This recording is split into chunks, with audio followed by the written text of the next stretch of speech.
It's Jimmy Noonan. I'm from Boston, Massachusetts, and over here as part of the trad exchange in one of Custy's and Ennis. I'm going to play a couple of jigs for you.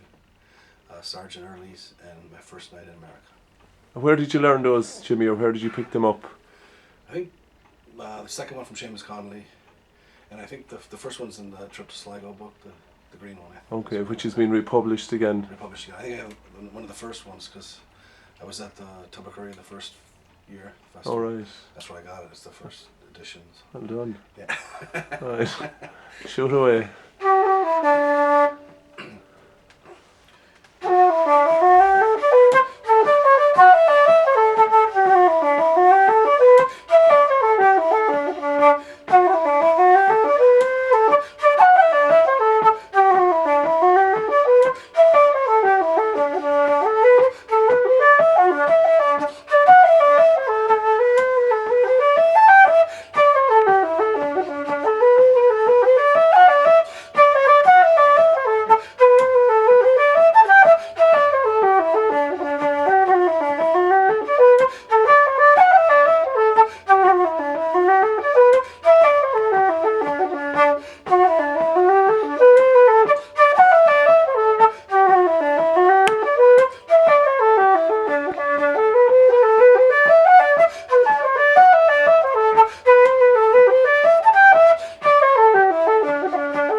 Jimmy, that's powerful playing, okay?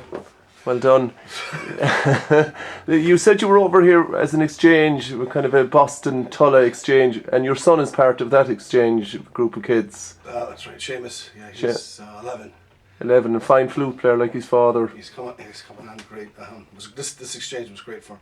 Yeah. Just to get everything back. My father's from Flagmount, of course. He's from Flagmount, right? Yeah, so just to get Séamus around Tulla and Bodike and Flagmount and Fecal. So is it his first time over here? No, I brought him over when he was 8.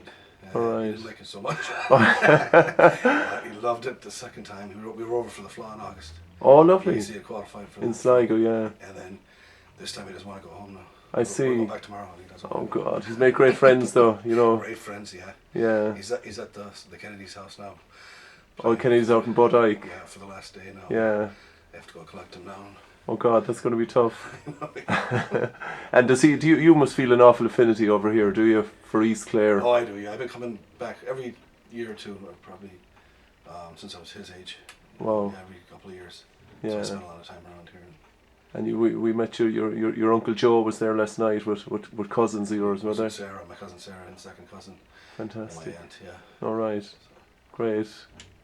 And we got to know you here really through the Maple Leaf album, which was recorded, God, how many years ago now? Yes, over 10, I'd say. Yeah. Oh, Jesus, well over 10. Yeah. 15 probably now. Yeah, and that's still selling really well when we have copies of it to sell. Yeah. I say they're coming near the end, the copies. Yeah. I know it did really well in the States too. Yeah. But we had a Wednesday night gig in Kitty O'Shea's in downtown, one of the big bars downtown Boston. Right. Wednesday night, so we just pulled the table up, just did a session, but we put sets together, and we kind of just played the same sets all the time. So we had done a lot of playing on those sets, and then went in the studio. And did you ever tour with that album? You just kept cozy in Boston. We could barely get through the studio. not killing each other now, but it's. No, we launched it on a cruise. The CD launch was on a boat out in the harbour for 3 hours, and we put the gear up, and Lovely. Yeah, so that was nice. And they were set dancing up Yeah. Boston Harbour, so Sure. we never toured, and then Mikey passed away, Yeah. a short time after And who that. else was there? Was Mick Sharrock, and who else was on that album? Ted Davis on guitar and Chris McGraw on fiddle. Chris McGrath, right? Okay. And do you ever play with, well, apart from He's Mick, moved who's to not? Virginia, I think, or someplace. Right. He's moved out of Boston, Yeah, and Ted gets he's a new son now, so I he see. doesn't get out as much as Okay. I don't get out as much. I moved south. So I used to have a shop very much like this. Yeah, I remember, You know, yeah. but I just went pack that in, and Yeah. but I have a little bar in my garage, and I teach students out there. Brilliant. every night. Okay. Yeah. And I've been at Boston College since '96, I think. Sure. My God. Teaching for Séamus College. A veteran.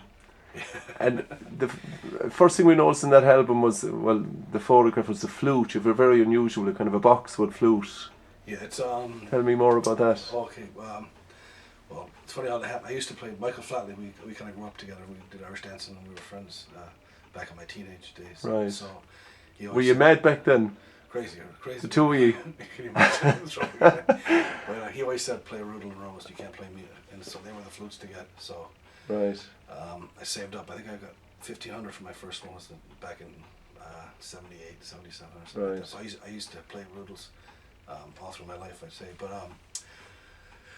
I had a black one, and I lost. I was playing downtown, and between 2 or 3 places, and I went up with the band. There was a bar band playing. I went up on stage and played with them. When I got home, I opened my case. The mouthpiece was there. The rest of the flute was gone. Oh, And God. I was tracked. So I was sick over it, and I was learning the concertina. I had bought a Suttner. Is it Sutter? Suttner, yeah, German fella, yeah. Yeah, I had one of those concertinas. I was learning, loved it, but I had to trade the concertina in and pay money to get a flute that wouldn't be as good as the one I had.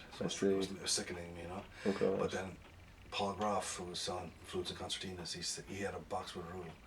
I tried it. This one here, and it played itself like it was the most lovely. amazing flute I'd ever seen. Yeah, it's a real personality looking flute, but I'd say it takes attention, does it? It The does. old Well, I flutes. put a good few cracks in it. Yeah. Snapped off keys and everything. All right. Okay. But yeah. And would you ever play, like the Grinters or the Pat Alwell?